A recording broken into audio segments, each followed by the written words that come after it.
या दुःखद घटनेचं मनाला धक्का लागलेला आहे।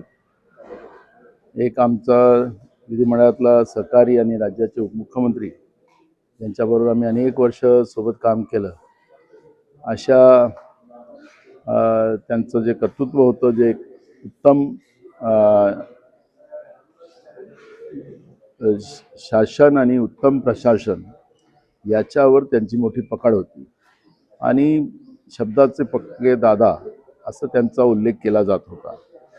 असं एक विजन असलेलं व्यक्तिमत्व आज महाराष्ट्राच्या राजकारणातून हरपल्यामुळे, महाराष्ट्राच्या ज्यांना विजन होतं असं एक व्यक्तिमत्व हरपल्यामुळे महाराष्ट्रालाच मोठ्या प्रमाणात त्यांच्या गेल्याचं दुःख झालेलं आहे।